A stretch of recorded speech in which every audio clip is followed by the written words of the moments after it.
Welcome to Horton Implants Oral Bites with your hosts, Kate Bootman, Will Murphy, and Carl Horton. Definitely not. Wiping my tears now. It's another bit I'll have to edit. Well, welcome back, everybody. We are reaching the end of the week. Can you believe it? We're in touching distance of another bank holiday, I believe. Just in touching distance. Is it bank holiday? Is it bank holiday? No, nearly. Well, I said nearly. Right. No, we've still got a week to go yet. Okay. Still got a week to go. Gentlemen, hello. Everybody, you can see we've got Carl Horton. Kate. And Will Murphy. Hello. Kate. What? How was your week? You froze. Yeah, how was your week? How's my... Now, you see, everybody, I knew that was coming. My week has been a good week. Thank you very much. Excellent. Had a very good week. Had a very good day on Tuesday. It was one of my favourite cases, the all-day cases, as Carl will know. Ooh. So thank you very much for asking, boys. Thank you. So come on then. Will Murphy, tell me, how has your week been? My week has been very nice, thank you. First of all, I've been relegated to the cloakroom where there's various, obviously, people's coats. There's also a very silly hat that I bought on a rugby tour, well, one of Ben's rugby tours a long time ago. I'll go into that anecdote another time. I've got my two sons who are both about 17, 18 stone are in the house, and they've taken over basically. So this is the only place I can go. It's like, in a little cupboard somewhere. I am the Harry Potter of dentistry right now. So anyway, where was I? Last Saturday, I went and visited three of my old university mates. So, we in my head, I was 21 again. Brilliant. And, we tried to do our 21-year-old selves responsible drinking, which, was an epic fail, I think. But it was very nice indeed. We hadn't seen each other for a long time. One of my mates is... Oh, bye, Kate. Oh, just tell me then. I was interested. All right, I'm sorry. Whatever. I thought it was interesting. One of my mates is... The last time I'm asking her how she is. Yeah, that's it. She's done her story and now she's off. Yeah. She couldn't care less about what we've got to say. Yeah. Are we going to wait for her? Oh no. I thought it was my story was just getting too tedious. I'm very sorry, everybody. My signal just went awful. I'm back. Proceed. So, one of my friends has done very well from the sale of his corporate. So he lives in a nice part of the world, down in Marlow, near Henley on Thames. Can you say who it is? Carlos Clark. Yes, Roderick's. Yeah. So we decided to meet down there, go for a little walk along the Thames, and go for lunch in Henley. And it sort of carries on from there, doesn't it? And then we found a pub by the river, and we were 21 again all of a sudden. Brilliant. You jump back into the same rubbish jokes, and just all the same chat. So it was great. Did you feel 21 on Sunday morning, Will? Do you know what? No, I felt about 71 on Sunday morning, and that serves me right, I guess. So from that side of things, it was a bit of a fail, but it was a good time. The pain of Sunday morning has since left me, and I'm left with the memories of the journey to having a good time. So that was nice, and work-wise has been great. All the usual stuff, still very busy. That's been really nice.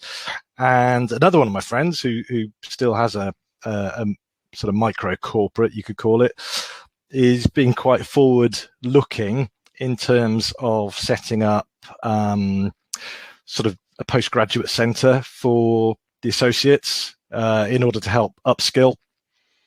I know brilliant. A lot of associates leave university these days probably not having had the experience of patient treatment and numbers that maybe we had. I don't quite know what the reason for that is. You might know, Carl, but it does seem as though they can be lacking a bit of experience and a bit of confidence. So he's getting things set up, phantom heads and lecture theatre. So that's been really nice. So I've been really happy to be involved in that. and add my 2 penneth worth. So that'll be very rewarding. Yeah, that's very my rewarding. week. Yeah. Very good week. I could tell you why that is, but I'll probably start ranting. Tell us how your week was first, and then start ranting. We'll guide you into the rant slowly without you even noticing. It's probably not fair if I do, to be honest. My week, it was. So Saturday I was teaching, but I woke up early, so I went for a run. Then delivered the lecture, which was great. It was Coliseum, actually, another corporate. So we were looking after those guys, talking about implant metrics and biomechanics, so designs, thread, pitches, and all that jazz. And then my mate sent me a text, said, "Do you want to go for a run?" I said, I'm in a lecture. I was focusing on the lecture really hard. I said, I'm in a lecture. And then he said, we can go later. Now, bearing in mind, I'd already done a run in the morning, and we normally only do about 5K. I thought, it'll be all right. I'll just go for a little run with him.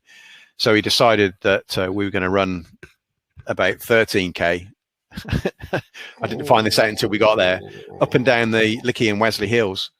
And I couldn't keep up with him in the end. I kind of blew all my fuel. I hadn't had lunch either because I'd gone straight from the morning run straight into the lecture, straight to this run. So I'd run a half marathon by the end of the afternoon. So Sunday, I probably felt very similar to you, but without any of the enjoyment. I certainly didn't feel like I was 21 at any point. How many times did you tell your friend, it's because I've run this morning. I've had a run this morning. I was contemplating drinking the water out of the brook. It was that bad. It was fairly close. But Sunday was recovery, and then Tuesday we had the immediately full arch loaded case, which went really well. That was lovely. And then I had the Evo experience yesterday. So I took a trip up to their Liverpool. They've opened up the one in Solihull recently. Mm-hmm. And that was fantastic. So that was really, really, really interesting. Okay. So me being me, I clicked on the little button that said, turn up at 9:30. So I'm tootling along and get a phone call at about 9:10 going, "Hiya, Carl. Yeah, you on your way?" Yeah. I'll be there in about 10 minutes. Thinking I'm going to be half an hour early. I was half an hour late. I was supposed to be there at 8:30. So I'm not very good with time, really, or actually location for that matter. So how had you booked to talk to somebody, or were you being shown around? Or were you being shown around? So what they do is they give you this experience of meeting all the clinicians, seeing a case from start to finish, seeing the assessments, the way they do the assessments, walking around the lab and seeing how all the lab works, actually meeting absolutely everybody in the whole team. And it's a really... You just said that. Sorry, Cole, the way you two have just said that, an experience, it's like what you'd find on Red Letter Day. It's not, you know what? It's not far from that. Experience. Yeah. It's fantastic. So, I had lunch, and one of the clinicians had done the same MSc that I'd done. Oh, sorry. Kelly's cooking. Kelly's cooking again.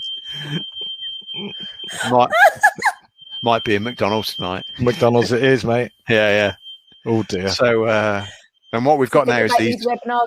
We've got these interlaced alarms now in the house. Okay. So if one goes, they all go. So you can't do that thing with a magazine where you sort of flap the air out the way to make it stop. They all just the whole house goes. Yeah. The fire brigade come. Yeah. Anyway, so you get there, you meet the clinicians, you meet the patient, and then they discuss the plan. So they show you that, and then they show you how they do the work. So they use pterygoids, they do zygomatics if the patient needs them. They're using southern implants, which was interesting. So they showed me the system they're using, and it's really slick the way they do it. All the way through the whole procedure, and then in the evening they get the bridge, which is a PMA bridge, which is just slots in beautifully because of the way the process they use. You learn out the whole process from start to finish, and then what that second bridge is, which is a titanium based bridge. Again, just wonderful, just really really nice work. lovely workflow, lovely team. Really enjoyed it. Okay. Yeah, very, very nice.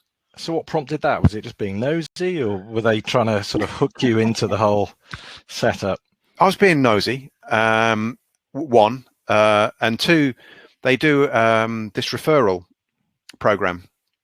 So they don't do the single units, many single units, unless it's going to enhance the patient. So they really only do functional full arch immediate loaded bridges. So therefore, because the volume of patients they get some runoffs that don't need the treatment, that may need sort of single or multiple implants, but not what they do, because they just focus on that one part. Yeah. So I had a conversation as being potentially one of their practices, or a few of the practices might take some of those patients. And they said, well, come up and see us and meet us, and if we like you and you like us, we'll work together. Oh wow! So that's kind of what prompted it, really. But yeah, if you're interested, mate, I'll pass the details. Or anybody actually. In fact, Kate, Angela did say she would come on the webinar and join us. Yeah, that'd be interesting to talk to them about their setup and how that works. I think you'd love it, mate. I think you'd absolutely love it. No, I'd love to go and have a look at it, and just see how they've sort of rationalized and streamlined the process to make it obviously, very efficient. Certainly doing the one product, if you like. Because obviously they rely heavily on advertising, don't they? I mean, the advertising budget, I would imagine, is fairly substantial. I would think so. Yeah. But it's very focused, and it's the way that they triage the patients. So they've got the TCO, as we all do. You TCO the patients. So the ones that aren't suitable are kind of pretty much picked out, and then the ones that are potentially suitable get to come and have the clinical face-to-face, and they do exactly the same as we do. They do the assessment, and then if they're not suitable, then they're explained what the alternatives will be, and they're told they're not suitable, and they don't get the treatment. And those that are suitable, again, they get the options, and then if they want to go ahead, they can go ahead. So it's done exactly the same as we all do it. It's really very streamlined, very standardized, which I guess it has to be. Yeah, because obviously they're going on competitive pricing, aren't they? So they have to be very competitive, and I guess any business model like that, where you're selling your work cheaper, you basically have to do more of it and get your costs and your margins right, don't you? That's essentially how it must work. So that's really interesting. Yeah, but there was no kind of compromise, which is what sometimes people perceive there to be. Yeah. If somebody gives sort of like a volume of work and they put a competitive price in, I think we have a natural propensity to think, oh, they've got to be cutting corners somewhere. No. But I would say the opposite. I would say that the work was premium work, and the way they do it, I just thought, I've seen a few implantologists that could learn quite a lot from the way they did it. I was very impressed. So what's their protocol with Will like that? Can you not look at Will like that when you say that? How dare you? How dare you indeed? I've got your corner, Will. Yeah, that's me told. So with their 3 month, do they do a sort of 3 month protocol where they change over the initial bridge into a definitive structure? Yeah. So they can I suppose I can, because I've been there, can't I? It's public knowledge. So they have a 3-week review to see how they are. They have a follow-up phone calls, and at that sort of 3-week review, if there are issues, that's highlighted at that stage, and then they can make any modifications for the final stage. But because of the way that they index the implants, that is the same. That's the same scan, if you like, or the same prosthesis is coming off of those, because it's so accurate that there isn't any need to change the actual fit of the prosthesis. But they will tweak it if it needs tweaking, and their aftercare is fantastic. So if there are issues, they will deal with those issues. Sorry, just to get that right, are they making a definitive bridge a certain period of time after, or does the patient get the bridge there and then. That's it. So they get the bridge there and then, and no, they get a second bridge. It's about 3 months later. I guess it depends. The ones that I was seeing were 3 months after the implants had been placed and the first bridge had been fitted. And presumably they're doing like a soft tissue scan just to kind of get the pontics up to date. I think from what I could see, they were going off the first scan, and then any modifications that they need to make, they're going to make. Yeah, so soft tissues, they'll record that and then go from there. But everything that's fitting down is from the original scan. Yeah. Yeah. Usually I find 3 months later, there's big gaps underneath the pontics. Yeah. And that needs, new impressions. And that's interesting because, again, being certainly Mr. Analog, I find making that definitive bridge can take me a long time, to make verification jigs before I'm happy to get any CAD CAM bars milled. I don't know if you're the same. Yeah, but this just blew me away. It was almost like, how'd you get the accuracy? So what the process was, they do a pre-scan, and that CBCT scan and photographs, and then they'll have a discussion. So they'll have a meeting with the technicians and the clinicians and the team and talk about the patient, and they'll design the aesthetic aspect of the bridge. And then once they've placed the implants, they'll do an abutment level impression, but that will go to digital. So they will do that, and the lab will get that on the day. But they'll also do a CBCT scan as well, and the lab get that. So they overlay the first part with the CBCT and the impression, soft tissues, fixture heads, and they put that into the ExoCAD and start to design everything. And then it just fits into place. It's just the passivity of the fit is spot on. I mean, I always find with your all-on-4 type prosthesis on the day, they always fit very well because the implants will slightly move to fit your bridge, won't they? If there is any, if there is any discrepancy, I mean, usually there isn't a lot, but if there is, by tightening up the bridge, those implants will have enough movement on them to fall into place. Which is why when it comes to the definitive bridge, I'll start again because I feel there could have been some movement to the implants, and also you want to pick up the soft tissue changes as well. Yeah, I do that. That's what I do. But what they were doing, the workflow was slightly different to that.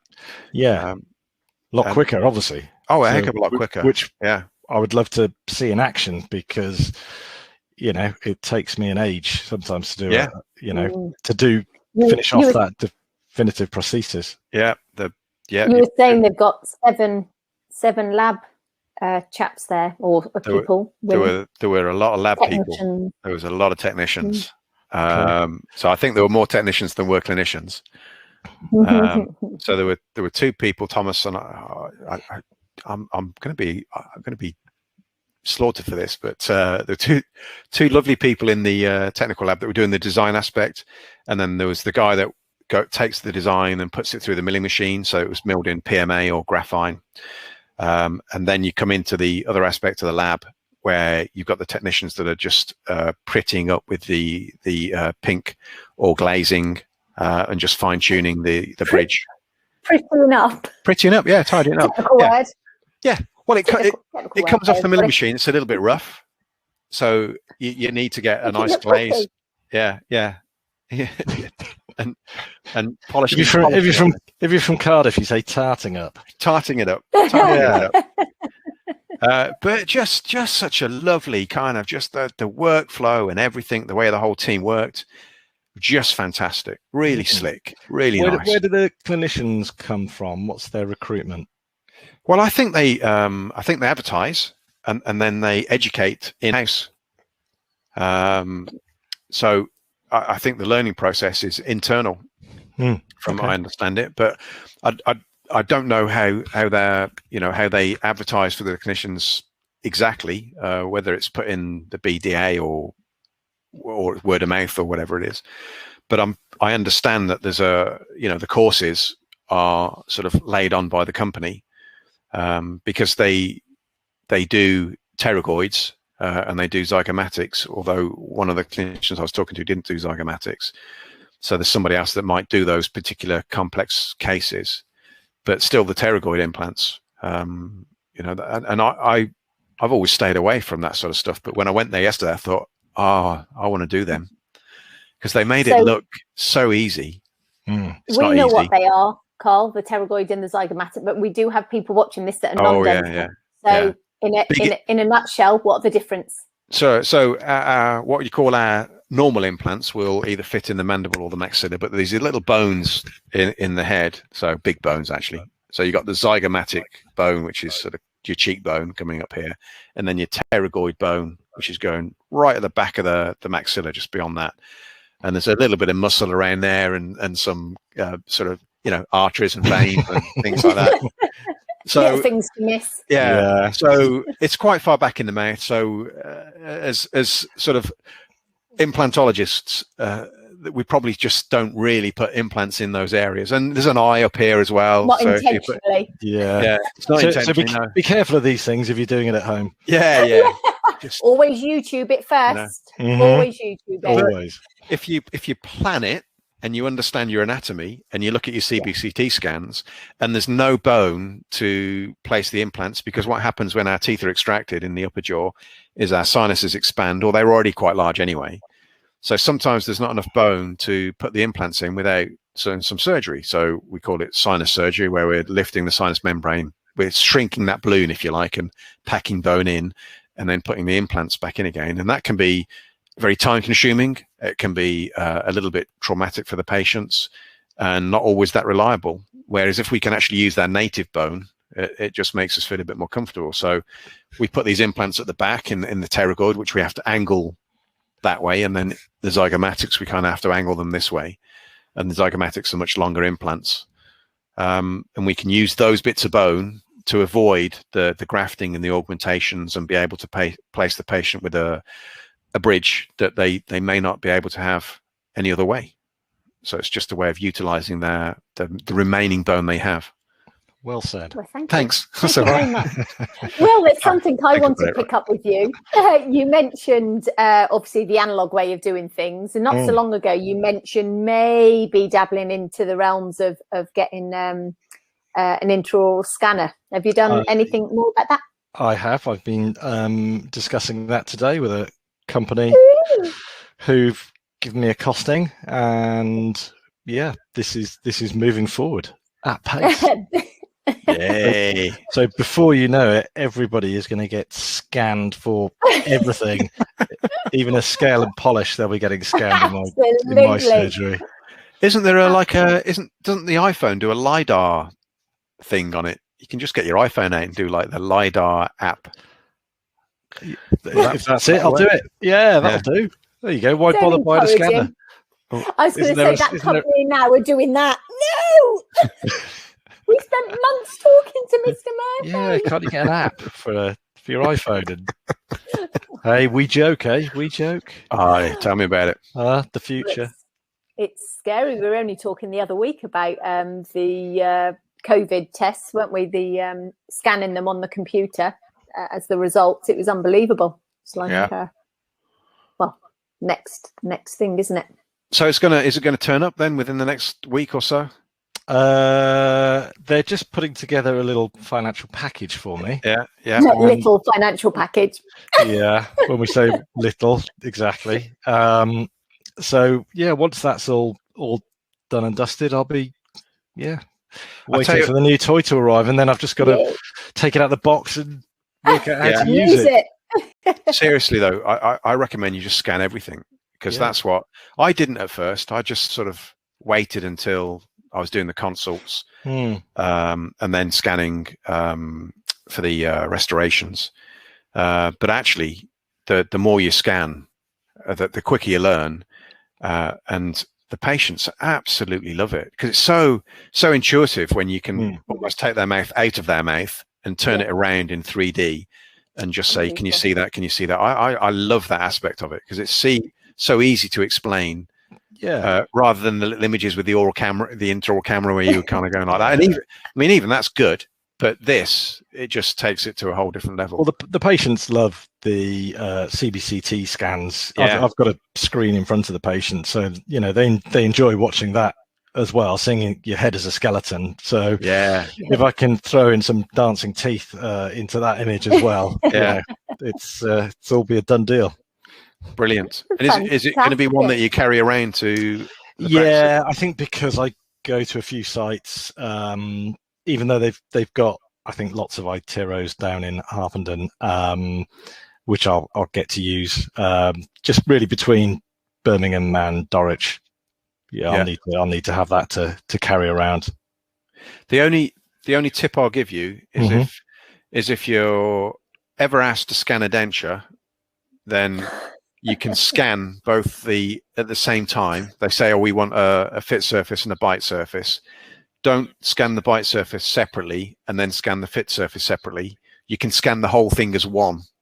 I made that mistake because to me, I thought, right, you want 2 scans. You want a fit surface and a bite surface. I can do that for you. Okay. But actually, what they actually wanted was for me to create a whole 3D model of the scan, so they could 3D print it. Yes. Which I just couldn't comprehend that was even. Yeah. So if they ever get asked to do that, just do that, and then you won't get yourself into trouble. Listen, as soon as I get it, I'm going to be on the phone to you every 5 minutes. You'll be changing your mobile number before too long. Speed dial. Do you know what? I made the mistake of updating my phone, and it's not deleted all my contacts. But this privacy app that they've got on Apple. You've told me about iPhones before, Will, but they've updated their privacy app, and it now doesn't tell me who's phoning. Oh. So, not that old chestnut Carl Horton. Yeah. I'm so sorry. Yeah. I didn't realise it was you. Yeah. That makes you nervous. Some bad people who are chasing you. Or well, if no one's got my number, that I haven't put the name of the person in the phone, so no one's got that number. So when it comes up with a number, it's either O2 trying to sell me more O2 products, or somebody that's got my number from some telesales or something like that. So I just tend to ignore those numbers. But the odd practice might phone me, but that usually pops up as Sally Park or Sally Park or Sally Park. Yeah. But I'm joking, by the way, Sally Park. but so when it comes up with an odd number, I'm like that, and I've had several, and I'm thinking, what's going on? And then my brother phoned me, and it wasn't, it didn't come. I thought, well, it's Wolverhampton. The only person I know that lives in Wolverhampton is, well, apart from several other people, is my brother. And then I realized it deleted all. It doesn't show the names up until you go into the app and start telling it that they're allowed to show up on your phone when they phone up. It's bizarre.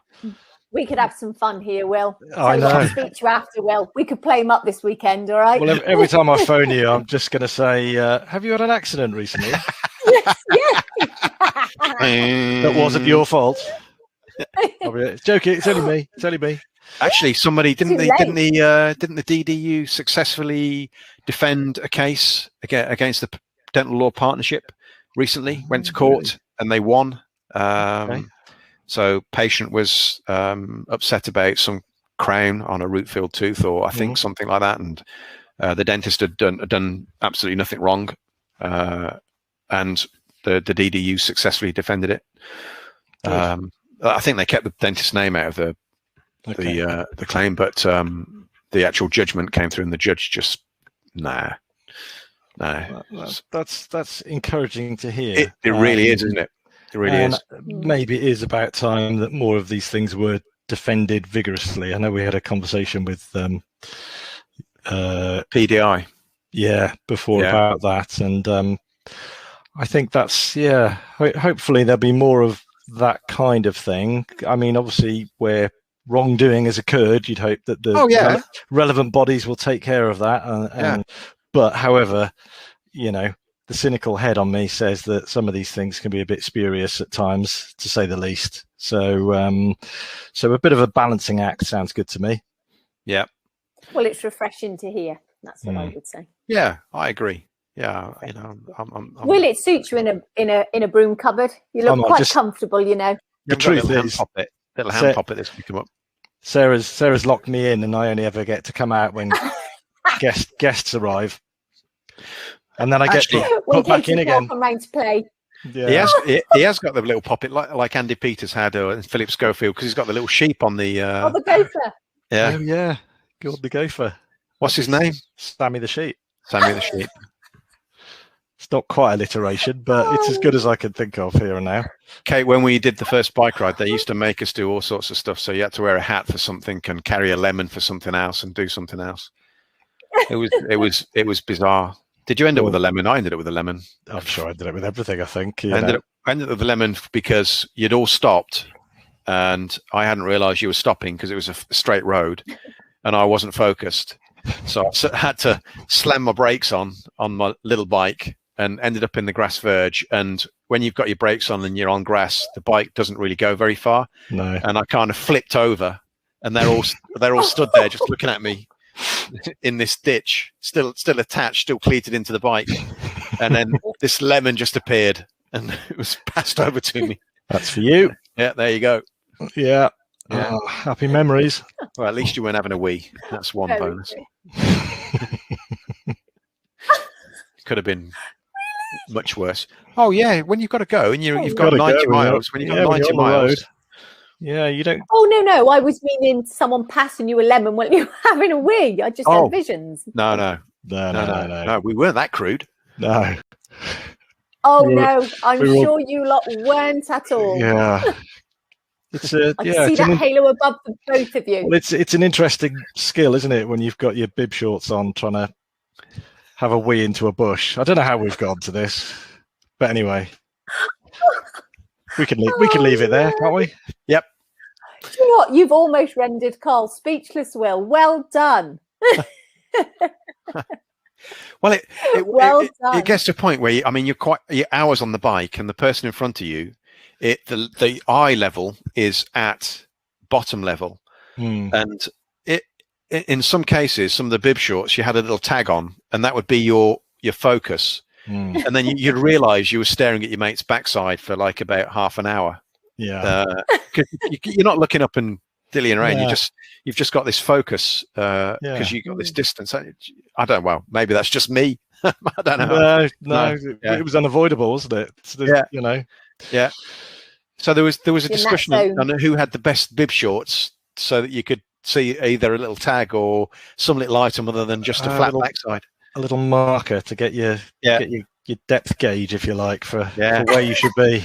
Yeah, but you know what? There's a market there, isn't there? Isn't there just? Yeah. Oh gosh. Why did my memory just go somewhere else then when you said it? Anyway, gentlemen, it's that magical time of the evening when we have got to let people get on with their lives. So I should say a very big thank you to you both, Will and Carl. Thank you. It's always a pleasure, never a chore. You can go and put the fire out now, Carl.